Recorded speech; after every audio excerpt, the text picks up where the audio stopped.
this is interesting. They don't hold the United States responsible for this. Since the United States is held responsible for a lot of the ills in Pakistan today, they might have been held responsible for the price of food. They're not.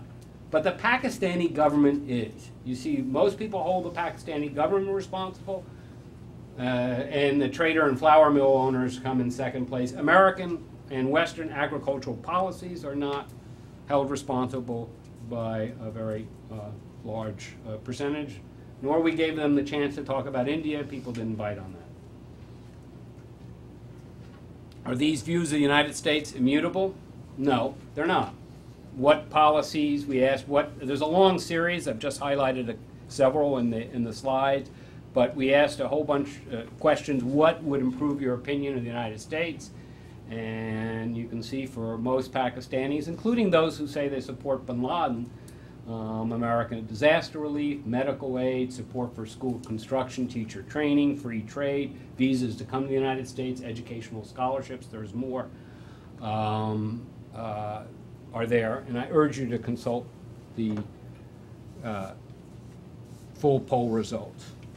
So I'm going to conclude by saying, what does this mean?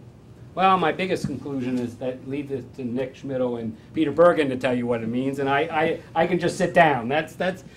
But I'll give you a couple of thoughts on it. One, an obvious question would be, why has the positive feelings towards Al-Qaeda risen since January?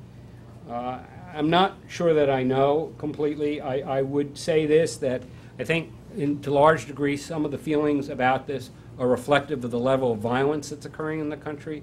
When we took our last poll, it was weeks after the assassination of Benazir Bhutto, and the country was in a tremendous turmoil and had seen a lot of suicide attacks, which have died down to some degree since then, so perhaps that's the reason. But again, Nick and Peter are going to have much more expert analysis than I can on that.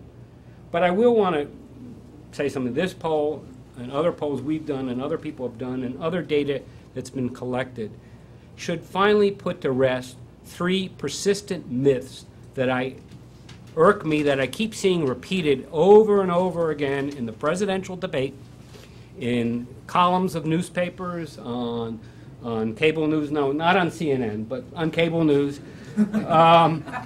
Three myths that are constantly repeated that this data should put the final nails in the coffin, because they're just simply not true. The first is that anti-American feelings don't matter.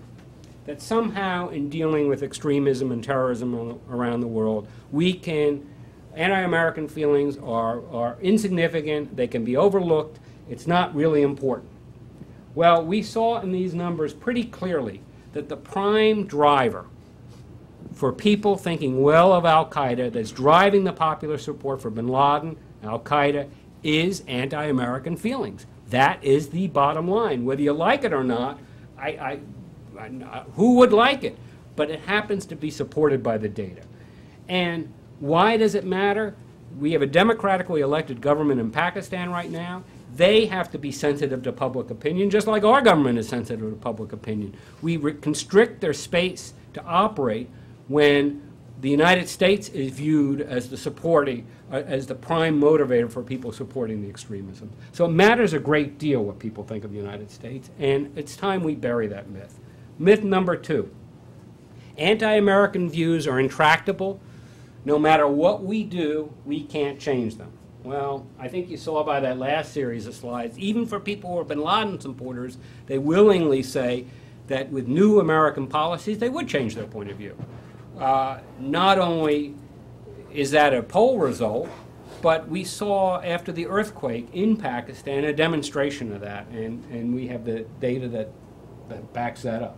Myth number three, which is related to myth number two, is, well, and the president even repeated this recently, President Bush, they hate us for our freedoms. That's the line we hear constantly, or less so now, but we still hear it.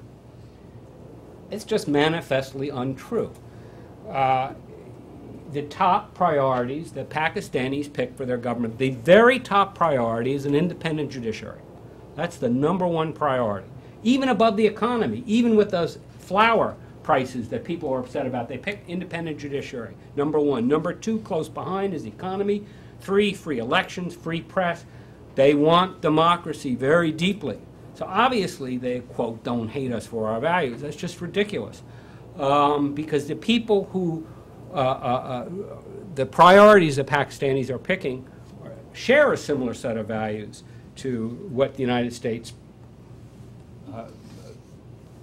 purports to represent. You know, and it was even more stunning from our last poll on Saudi Arabia, because the Saudis said they share these values of democracy, and the most unpopular policy that Saudis picked was the American promotion of democracy in the Middle East. No one supported that. That was more unpopular than even the war in Iraq. So while the people in Saudi Arabia said they want democracy, they admire democracy, they admire the values that America stands for, they do not want the United States imposing that on them. With that note.